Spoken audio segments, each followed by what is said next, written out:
comments from the public, and just name and address. Yes, I'm Larry Brown. I live in Old Palm. Mayor, councilman, neighbors, nice to be here. I'm retired from ground distributing. I currently serve on the board of the United Way of Palm Beach County, as I've had for many years. Other things, but most relevant for tonight's discussion, I've served on the board of the Economic Council of Palm Beach County for most of the 90s, and I was chair in 1999. The first thing I'd like to do whenever I get in front of elected servants, I always want to tell you thank you. It's not an easy job that you do, and I know it takes a lot of time and your commitment, and I personally want you to know I really appreciate it, and I hope that everybody here appreciates the commitment it takes for you to do the job that you do. Thank you. You've heard a lot of things about the stadium for the neighbors, schools being used as buffer, roads being expanded, but there's one thing that you haven't heard, and I think you need to know. I've listened to two presentations where Mr. McNicholas has threatened in the presence of your city manager that if the stadium is not built, something worse could happen. I just don't think that's true, and I don't believe that you believe that based on what happened in 2005, and you and the county couldn't agree, so nothing happened. So the reality is, for anything to happen on that site, you're going to have to agree with the county. It hasn't been helpful for that threat to be hanging out there. Another issue is we've talked about this issue with you. One of the themes that you come back to is you're trying to save baseball in Palm Beach County, and with all due respect to each and every one of you, and I sincerely mean that, saving baseball in Palm Beach County is the county's job. The county is the one who's at risk with Roger Dean Stadium. They're the ones who are going to have to bear the burden if they choose, for whatever reasons, to discontinue it. The county collects the bed tax. A couple of months ago, the TDC advised you to come talk to you, so at this point, you don't have any commitment from the TDC. And that's problematic. Another piece that I really would like for everyone, not only here, but in the county, to understand that the hotels in Palm Beach County in the months of February and March are at their peak occupancy for the year. They're approaching 90% for the month, each of those months. And all that data is available on the county's website. And it's truly problematic. I'm not sure where the hotels and the TDC is going to come out with that kind of occupancy rate for a stadium.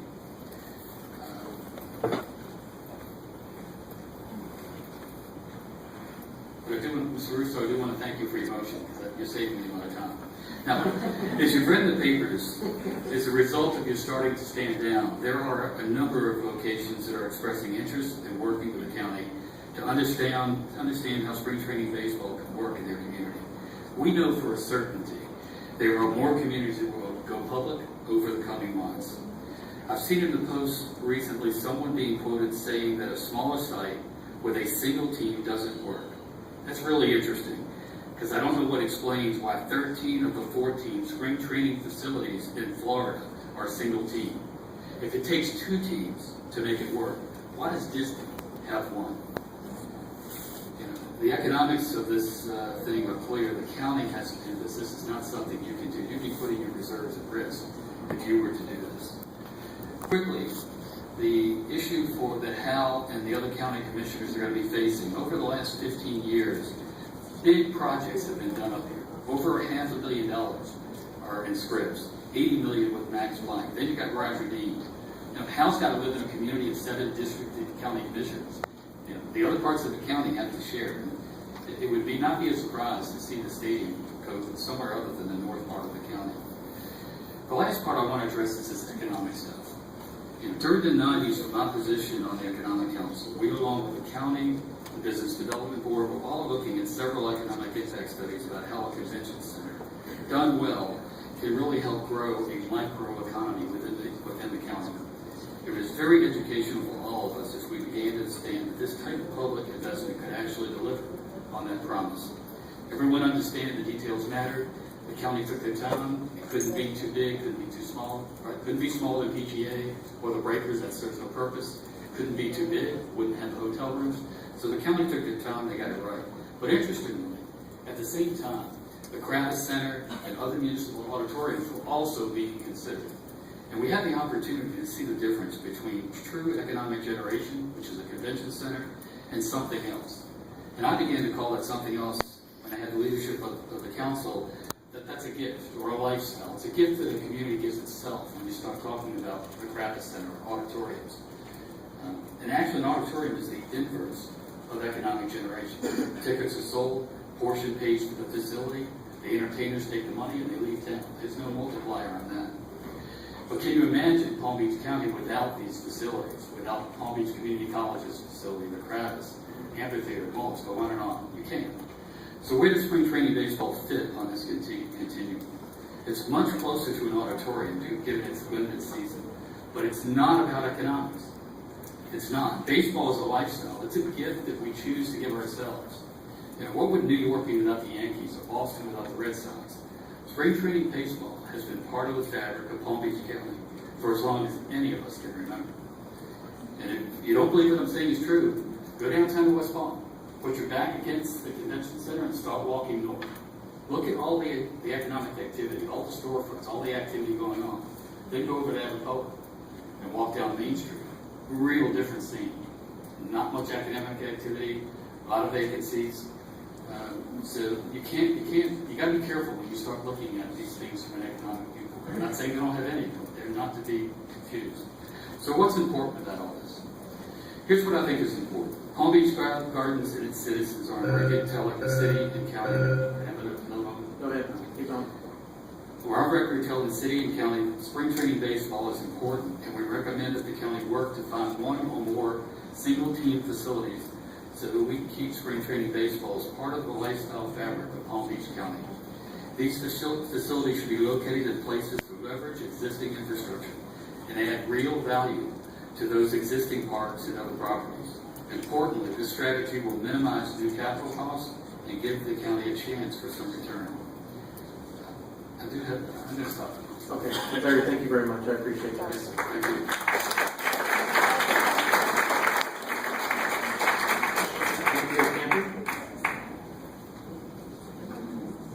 Adrian, still here? Oh, you're not? Okay. Thank you. Vito Di Francisco?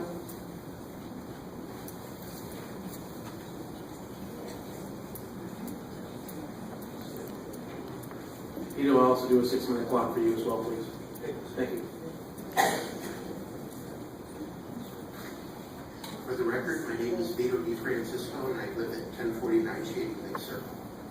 I'm here tonight to talk about 2014 City Council New Year's Resolution Wish List, which is a combination of what I would like and the right thing to do. First one was move the stadium to a proper site or eliminate Palm Beach Gardens Central Boulevard site. Number 2 is reverse Ordinance 16, 2013 that removed government-owned land requirements to adhere to environmentally significant issues which would negate the necessity for Ordinance 19. Permanently remove Shady Lakes Drive from the future thoroughfare plan. Joe, I want to personally thank you. Number 1's already taken care of. Great job. Ordinance 16 was passed in December, and it's well known that the real reason for ordinance was to bypass the environmental concerns associated with the baseball stadium property. The council has tried to mask this ordinance as something needed for the fire station. Although this may be a valid concern, it's certainly not the motive behind Ordinance 16. The fire station is a small piece of ground. The entire site is about an acre, and if the entire site was wooded, you would only have to off-site mitigate about a quarter of an acre. When the 25% of the baseball stadium was considered at 117 acres, you had a considerable piece of property you had to deal with. But it was actually more than that, because altogether you had to consider about 140 acres, because you already took and bulldozed a lot of property over there when you put in your tennis court and city park, which now these have already been eliminated, which still need to be accounted for. But so 25% of 140 acres is 35 acres. And that would have been impossible to find in the city because there are hardly any high-quality uplands that exist. And on this piece of property that we just got done taking care of tonight, there's already an existing 12.7 acre conservation easement that just kind of went by the wayside, but now it's going to exist again. Now the fire station itself, now that we don't have the stadium, a quarter acre can easily be added onto the 12.7 to make it come up to 13 acres. A 13 acre conservation easement on the now 82 acres wouldn't even be recognized. It's only an additional quarter of an acre. So you go from 12.7 to 13. So what's it going to hurt if you don't change it? Well, Ballin Isles, PGA National, Mirasol, Old Palm, the very first thing they do when they go to get their site done is they turn over their infrastructure to governmental agencies such as water management districts that take and float all the bonds to take and pay. Well, now that these governmental agencies own the land, the first thing they're going to do is take anything that's environmentally sensitive and turn over those hunks of land to the governmental agency. Brigger site right now is probably the most at risk. That land is probably 75% wooded, and if they had a choice to take and put their ponds and their infrastructure and the waterfalls and the roadways on portions that are not environmentally sensitive or sensitive, they're definitely going to pick the sensitive areas because they don't have to mitigate anything. Governmental agencies will no longer have to mitigate. By default, water management will probably be that type of person come the Brigger site. The acreage required for roadways, ponds, canals, waterways, fountains, waterfalls would totally bypass any environmentally requirements because of Ordinance 16. If there is a choice between placing an infrastructure on uplands or non-uplands, it's a sure bet that uplands will be picked. The developer will be increasing his developable land within the boundaries of the site for doing nothing more than what the council has allowed, changing the comprehensive plan. Yes, governmental agencies will now be able to bulldoze the environment without any regard to the environment if the effects to the community or the latent effects to the generations of families to come to the gardens. Palm Beach Gardens does not look like any other city, and I'm proud of that fact. The reason the city looks different is because somebody had the wisdom and the forethought to protect the environment, to ensure development was mindful of the environment. The 25% environmental set aside was so important to the city that waivers are prohibited regarding any environmental issue. There are only 3 prohibited waivers in the city, this being one of them. The council chose to bypass their ability to grant waivers provided to environmental issues by writing out governmentally owned land. Ordinance 16 is placing the government above the law, openly stating, do what I say, don't do what I do. The government needs to lead by example, and the example being shown by Ordinance 16 is not favorable and horrible environmental stewardship. Again, Ordinance 16 was a stepchild of the baseball stadium and needs to follow down the same path as the stadium. If Ordinance 16 is not reversed, the Brigger site will look more like Fort Lauderdale than Fort Lauderdale. The Brigger site will be the single densest development in North County if Ordinance 16 remains. Can I just make one comment in regards to the Brigger site? You keep talking about it as if the whole site is subject to this resolution. It isn't. No, the portions, It is not. the portions that would be given to the governmental agency. Which is the 70, it's 70 acres in the middle of 600 and something acre property. You're talking about the whole property. You're misleading on your comments. I understand that you might be addressing the 70 or so acres owned by the county within the middle of that parcel. No, but no, it's not. sir. No, sir. The roadways, the canals, Have they the done ponds. Have they read it? You know, I understand. You tend to mislead, and it's not fair. I mean, you make it look like the whole city now is subject to this resolution or ordinance that everything's going to be bulldozed down, and that's not the facts. Governmentally owned land could be, sir. That's fine. I understand that government, but you're talking about the whole Brigger tract, which is No, I did not. I said the infrastructure portion, which is the the roadways. 70 acres, not the 700 total acres. No, what Peter is talking about is the roadways that northern, it's not the South Florida Water Management District, the Urban Improvement District does, and actually that's not correct. Because that's not the way that we calculate that. It doesn't matter that that land was deeded, it's the original deed that counts. Am I correct on that? This is really I Max's. just want to get Okay. the facts out, because Yeah. you're very good at telling the story, and you got a lot of the facts perfect. But I think you tend to exaggerate a little bit, and it's not fair to us that you do that, because I think people drive around and go, now they're going to level every tree on every piece of land in the city, and that's really not the case. Well, government owned land, we could. Mr. Mayor, let No, Max. no, I would let the city attorney speak. Please, Max. The amount of environmental set aside is determined pre-development. So it's determined pre-right-of-way platting, pre-platting, because we plat the environmental set aside, if you recall. It's the way we do it in the city. Once they're reserved, you can't change them once you've done environmental set aside. And you're required to mitigate under the code 25% of your viable uplands. So of what is viable high quality uplands. And so it doesn't include roads, it doesn't include the wetlands, it doesn't include drainage areas that are set aside by required by South Dakota Water Management District. That's not part of that.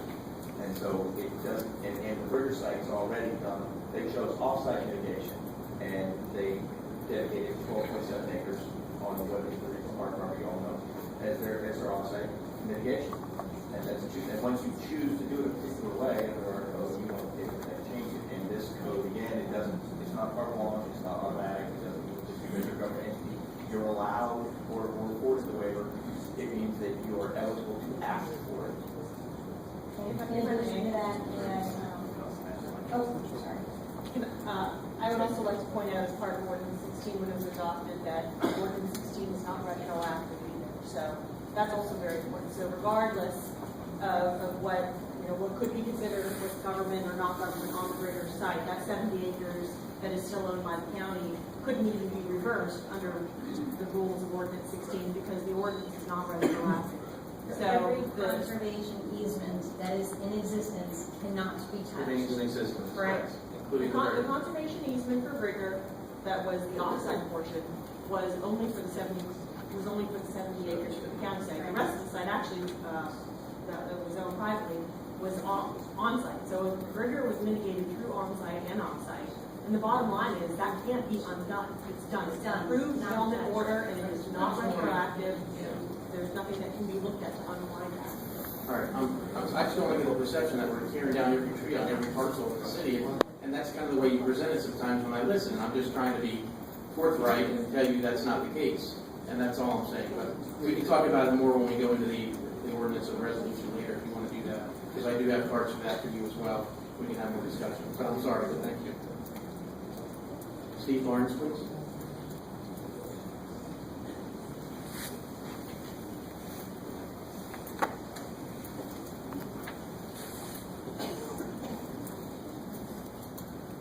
First, let me thank you, Joe, and the 4 members that voted the stadium issue with David. We'll have to kind of talk to you about this. Steve, just name and address, please. Steve Barnes, 1011 Shady Lake Circle, 31-year resident of Shady Lakes. I really had a long presentation about the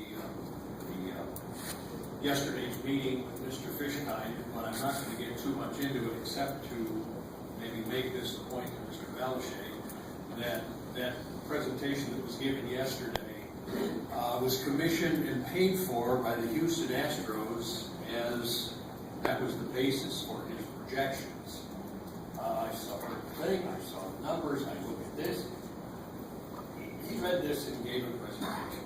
So I want you to be alert to the fact that, well, several things. This report has more holes in it than a piece of Swiss cheese. The projected attendance numbers are so overblown, it's laughable. The job projections are greatly exaggerated. Mr. Fishbein didn't even take into account all of the locations that should be considered. He didn't take into account the fact that putting a stadium 4 miles from another stadium is going to split the attendance and split the revenues. None of that was taken into account, and on top of it, he didn't take into account the 2,360 homes that would be negatively affected by the location and the 2,200 students across the street from the stadium. The point I'm getting to, and I'll do it very quickly, is I'm all for baseball. I look at the oldest season ticket holders. I get season tickets in Old West Town. I get season tickets here until 2 years ago when I stopped getting season tickets because I was traveling so much when my wife was out. I was off for spring break, gone 2 weeks every March, so it didn't pay. But there's a world of fans south of here, and I guess Hal, you're probably the one that's going to be spearheading this. But I think there's a real opportunity for baseball. I've got relatives in the baseball industry. I've been in the baseball industry. I know a lot about it. In South County, Mid-County, the 1 or 2 team complex would be ideal. And baseball will grow dramatically, and it won't hurt Roger Dean Stadium. Those of you who've seen Roger Dean Stadium, there's 3 or 4 bars do real well. Everything else around Roger Dean Stadium in the way of businesses don't do well at all. They're closed. It's just you can go in there and shoot guns off and have it going down the street and not hit one person, not one individual because there aren't any. But the bars and liquor stores and anything around the baseball stadium do very well. But I think there's a lot of opportunity in Middle South County to pick up the business out of North Broward, and I'm all for baseball. And I'm really glad that you guys made a smart decision for the residents of Hunter's Gardens. Thank you. Thank you, Steve. Any people?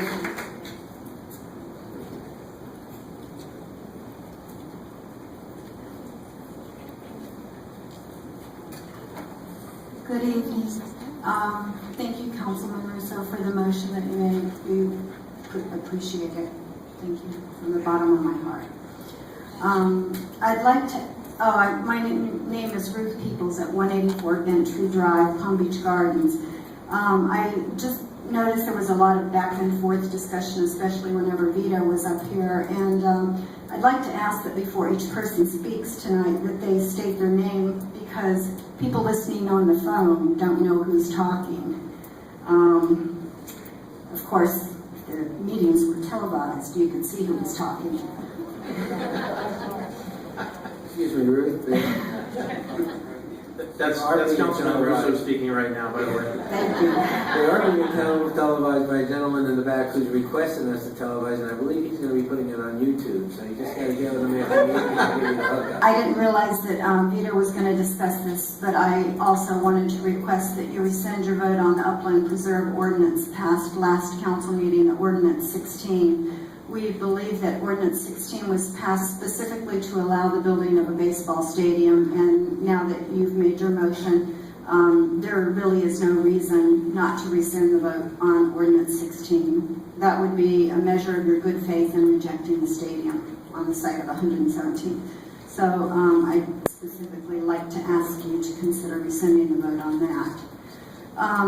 One other thing I want to talk about, just because I can and because I still have enough time, is when the stadium issue came up, the city kept touting the fact that there would be no ad valorem taxes that would be used to support this endeavor. And this got me to thinking about something that I've been meaning to address. I thought, I'll run into a councilman and I'd run into one of y'all somewhere and talk to you about different things. But anyway, what I wanted to say is that just percent. And while it doesn't sound like a lot, it means that you squeezed an extra $353,000 out of our pocketbooks in 2012, and all the while stressing that property taxes had not been raised. And that's true, property taxes weren't, but communications taxes, you raise the money in other places. So, and I just want to tell you why this is a pet peeve of mine. I worked for the phone company for 31 years. And every time the city raises people's telecommunications taxes, people get mad. And the reason, or the people that they get mad at, are the people that work at the phone company, not you. So I would just say, don't tell people you aren't raising their taxes by saying, oh, we're not raising your property taxes, and then you turn around and raise another tax, because the bottom line is taxes are raised. So, thank you. Thank you. Mayor, if I could just comment on that. This is an issue, Bruce, I don't know if you were here when we did this. I don't think you were here when we did this communications tax. But this is an issue that we've been battling with consultants for years. Because the one criticism they have about, as in greatest financial condition we're in the city, the one thing we always get criticized for is that all of our revenues come from ad valorem taxes. Because if you took a look at the other cities, we don't have anything near what they have in all these other taxes. And they would constantly criticize us. And I finally weakened, and I'm glad I weakened on that communications tax, because that enabled us to get a AAA rating. We have a AAA rating higher than what the federal government is, because we finally have a diversification of revenues. The reason why we did that tax is for the diversification of revenues. We did bonds last year for our golf course, and we're going to do them for our firehouse. We already did the notes. I mean, the interest rate was phenomenally low. And part of that was because of our AAA rating, and our AAA rating was because of communication tax. I will tell you that we're not going to be raising that communication tax. If I'm going to raise any taxes, I would really raise real estate tax, because at least you get a tax deduction for that. I hated to do that. We all discussed it, and we hated to do that communication tax. But it diversified our revenues, and we were able to get our AAA rating. So I know you're upset about it. I'd rather have it. We had numerous discussions with residents over 20-some-odd years about this, and that's why we canceled it. Okay. Well, my issue was more the fact that, you don't raise your taxes. Well, you don't raise the property taxes, but you raise another tax. So the bottom line is the tax were raised. Although specifically I didn't like that it was telecommunications, only for personal reasons. Thank you. Thank you. Tom Carnes?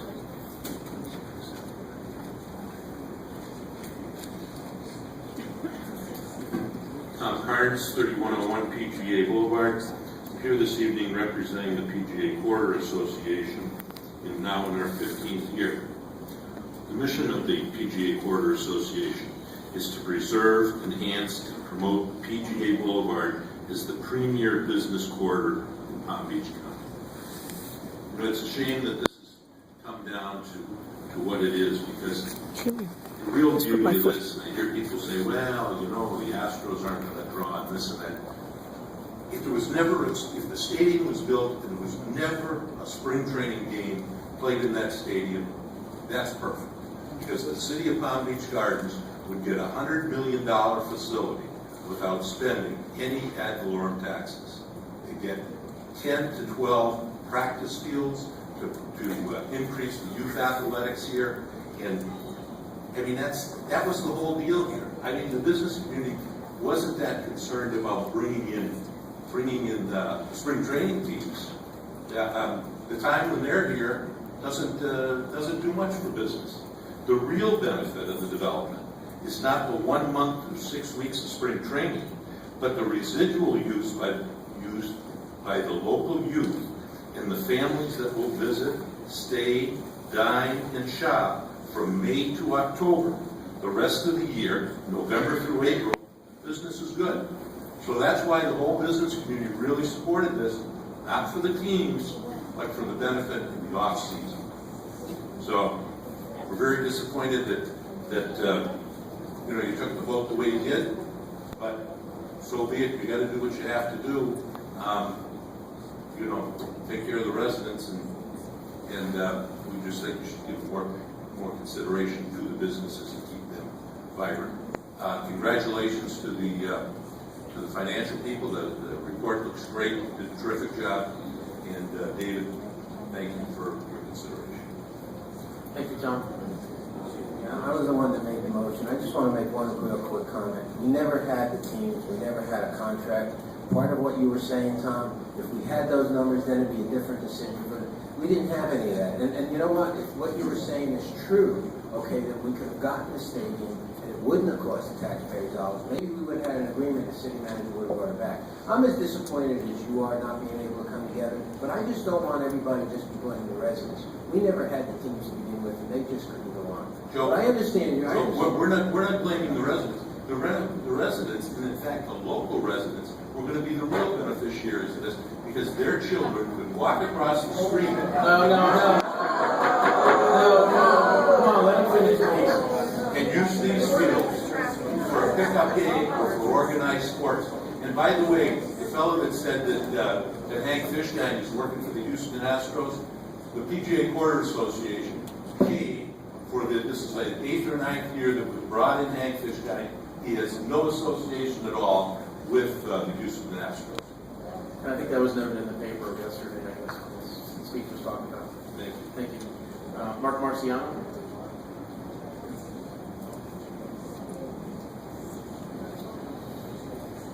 Happy New Year, everybody. Mark Marciano, 10 Sheldrake Lane, Palm Beach Gardens. A couple of things before I talk about the field space and what have you. The golf course, it is great. The tournament was great. My only problem with the tournament was playing in front of the group in front of me here, especially with the mayor, the drive over top of us with everything, alerting us to it, but that's okay. We've got over that. I did go back and play on New Year's Day at 8 a.m., so my social life is not all that exciting, but the course is really great. It's really something that we can be proud of as residents. So I encourage everybody to go up there and play. Regarding broadcasting of the meetings, my brother lives in Minnesota. My boys watch their cousins play hockey in little ice rinks in northern Minnesota.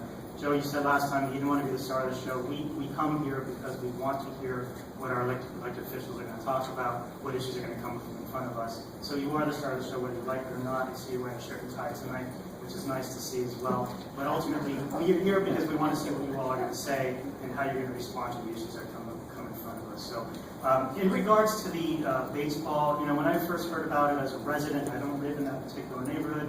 I, like many people around the city, were pretty excited about the idea of having spring training. But this is democracy, folks. This is how it works. An issue came across to the council. It was not up for a vote.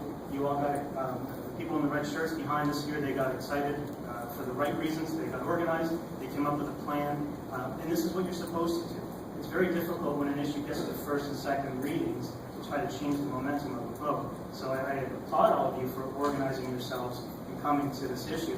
The question that I have moving forward is, and another thing before I do that, I've come to the council meetings for many years. I've gotten to know everybody here, and there's a number of people in the chamber here that tend to come out to the meetings often. And I've never ever had a suggestion or a thought that anything that was being brought up or discussed amongst the council was anything unethical. So I've always had a lot of confidence in everything you do, and I know it's very easy for members of the society and community to think of our government and elected officials as being corrupt. We live in corruption county. But I've always thought that you've all done a very good, outstanding job in being as transparent as possible, even with this baseball issue. But my biggest concern moving forward is about the youth athletics. My boys were at Lilac Park tonight, and it's a zoo. I'm glad to see the parking addition there, but we need field space. There is not enough field space. My biggest excitement, just like Tom was mentioning, was in regards to not baseball stadium per se, but how the fields are going to be used for all the youth athletics moving forward. All the new developments along Central Boulevard, all the new residents that are coming into the area, we don't have enough. I think it's very important today, and maybe not tonight, but in the very near future, that we have a plan as to what's going to happen in that particular parcel. And Commissioner Al is here. That is a county-owned land. If that's going to be a county-owned regional park, can you give me another 30 seconds? What's going to come of that park? Is it going to be a park that's going to be developed in the fields, or is it not? And if it is it going to be a county-run field? Does it mean that the sheriff is going to be responsible for safety and the county fire department, or is it going to be our city staff? Similarly, in terms of maintenance of the property, is it going to be county-run, or is it going to be city-run? I know that there's going to be a dollar value, there's going to be economic development, there's going to be a lot of other issues that are going to come across, including the development of the roads. So I don't want this issue to go away. We already saw half of the red shirts leave as soon as Joe came up with a motion. What's going to happen in 2 years from now when the issue comes back, and it's not going to be as sexy as a baseball stadium, it's going to be something more mundane as to field space, and then we're going to be revisiting this whole issue, and we may not have the input from the residents and the rest of the city, the other 38,000 residents of the city, as to what can happen there. So, I applaud everybody for doing what they did tonight. Joe, I think you did the right thing tonight, even though I really want to make sure that this issue and that particular space is not dumped. And wanting to speak about baseball before I move on to others? Okay, seeing none, I'll move on to Kevin Easton. And Kevin, you'll have 6 minutes from Tracy also combined.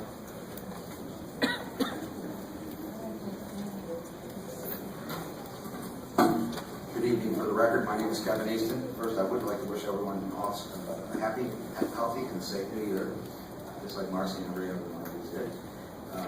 Again, I'm here to ask for your help. I don't want to see the After the right questions were asked, our city changed the speed limit within days. Before my visit to the county, my request, it fell on deaf ears. Our city never bothered to ask the right questions. Many times I approached the council for help, only to be told that the city wasn't responsible and that it was the county's responsibility. Let me again give you another example. When we asked for help with the dust and roadway issues on 40th Terrace, I was repeatedly told, sorry, I wish we could help, but we can't. Yet you continue to mow along this roadway until it was pointed out that the city was going private property. And then you quickly sent out a letter to the area owners and we were required, and it was the responsibility of the owners to cut the grass. Yes, hard to believe our leaders can make mistakes, but they do. And the city only reacts after the errors and issues are pointed out. And I believe our city should be more proactive. I do not want the city taxpayers to lose the $80,000 investment that has already been spent, but I feel that the costs are excessive for these improvements, and we are definitely not in line with the original improvement costs. Proactive cities like Port of St. Lucie have received a $13 million grant to install and repair 28 miles of sidewalks. I have asked for years to get the children off of our streets and onto the sidewalks, and the answer again is yes. You guessed it. Sorry. I'd like to help, but we can't. When I pointed out that the Gordon Donner expansion project did not have a sidewalk along Sunset, your answer was that you could not make them put a sidewalk in, as our city does not have a sidewalk policy. The Florida Keys is another example. They are now requiring owners to hook up to the sewer system at a cost of about $6,000 for each lot. And that's why I think our costs are excessive. It's kind of ironic that our city has a road policy, but it doesn't have a sidewalk policy. And even though our neighborhood was annexed by the city, our city streets do not meet city standards, and we are under a county maintenance program. It just seems like there's something funny about being annexed and roads not being annexed by the city. And even though I wasn't at the table with the city and the county when this was worked out, I do believe that something went wrong. And our streets are still not up to city standards 12 years later. I have met with the city and county officials time and again, and how this happened, I get no answer. I cannot get an answer as to why this has happened. Who's really looking out for this neighborhood? Certainly not the county, because in 2009 I asked when the road would be repaved, and our county engineer said it should be repaved in 2010. I spoke with Ms. McConnell today, and she said that the roads are paved as is needed situation. I believe our city has a maintenance program for our roads. I don't want to hear, sorry, we can't help. I want to move this forward, and I want to bring our neighborhood into what was promised, and I want to be part of the signature city, just like the rest of the people. I want good water. I would like to have these sewers, and I would like to have the lighting and all this stuff and get the kids off the street. But at this point here, I'm asking that we at least look at the water, because I do not want to see us lose an $80,000 investment that you guys have all agreed upon. It's my understanding that area owners paid for the Mary Circle Canal, and that was installed and was deeded over to the county. County control and maintenance is what we have in place right now. And although this canal has been neglected for many years, this canal has been neglected for many years, and it's washing out. The sides are caving in and the grass is not cut very often. This canal is not maintained on any regular schedule. And this is an issue that, because this canal needs to be taken care of. And I want to make sure that the city and the county work together to make sure that if we do move forward with this project, that all areas and all the questions, I think I've submitted about 40 questions, and I rewrote them so that they're easier to understand, and I will resubmit them to the council at a later date. But I'm asking for your help, and I think that we really need to look at this and possibly just break out the numbers for the water, but please help us become part of your signature city. Thank you. Thank you. Kenneth, I can't read the last name. Trapasso. Thank you, sir.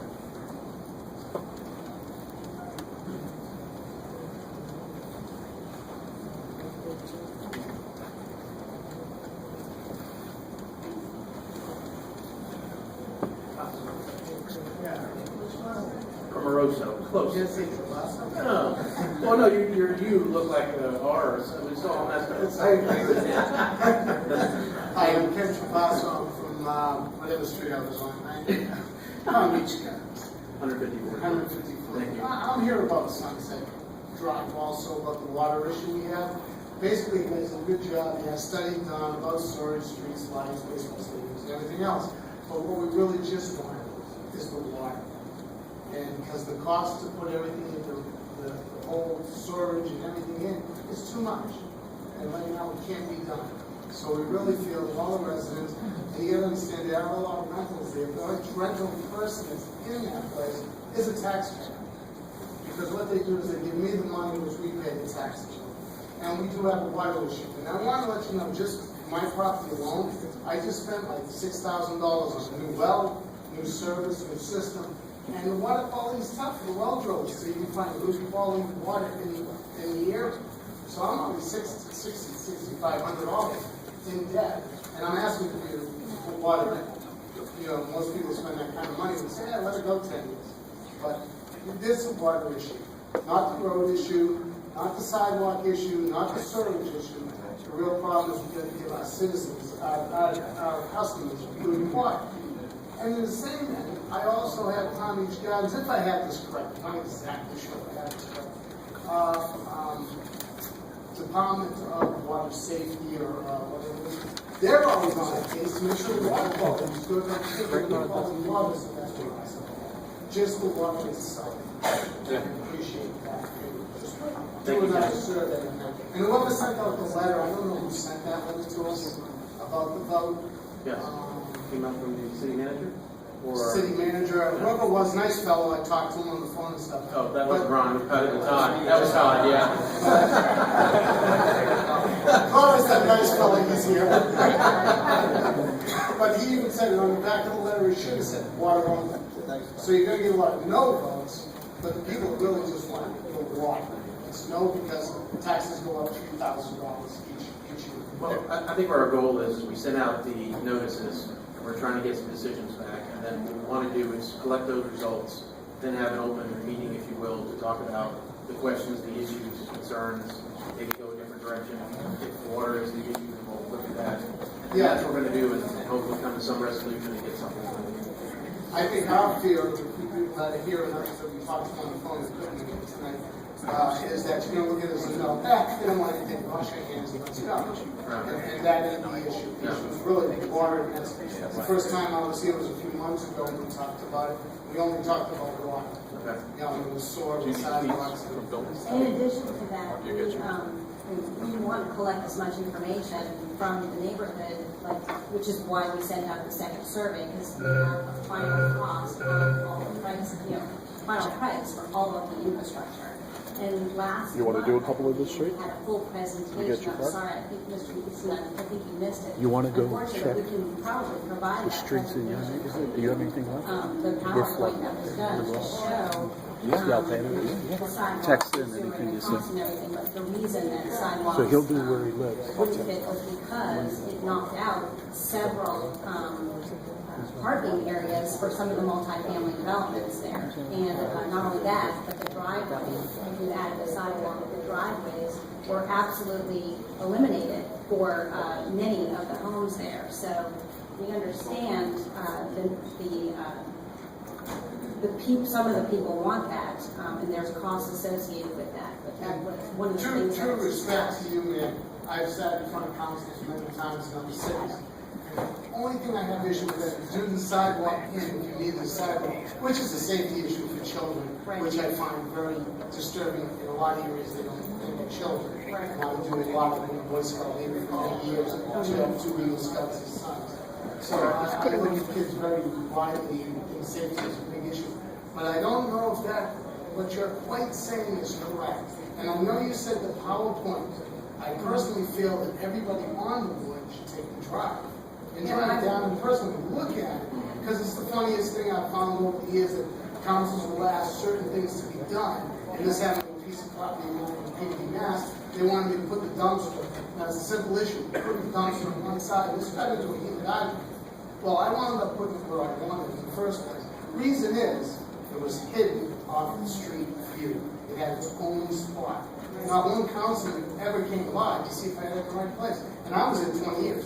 And I understand that, and my daughter is friends with a nice young lady that lives on the street, so I drive her home all the time. I'm very familiar with the neighborhood, and I absolutely, and children are our number one priority to all And we of got us. off, excuse me, So- we did get off base.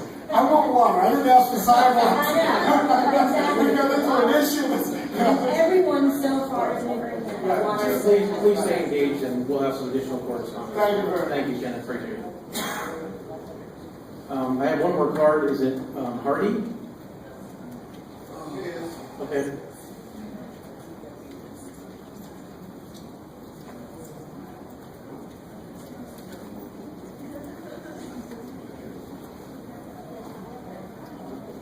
Just name and address for the record, sir. Hardy Gaines, 7388 165th Street, Palm Beach Gardens. I'm here specifically for the water. Couldn't care less about the sewer. Septic tanks are fine. Couldn't care less about the roads. But we do have tenants and we do have properties, and to see an assessment that comes out or an understanding that for only $3,000 a year for 20 years, you can have these things that are offered to you and not increase the value of your property, yet we're annexed by the government, and part of their job description is to give us services. All I'm looking for is the services that we've been expecting. If it's something that is too much for the gardens for that area, the annexes. I don't know if it's possible, but it's okay with me. I just want what's right for everybody involved. I worked on a water problem today for 3 or 4 hours. I'm not done. It would have been so much easier to have city water. That's all I got to say. Please do your job. Help us out. Thank you very much. I appreciate that. I have no other cards on things not on the agenda. Is anybody else wishing to speak for or against anything? Okay.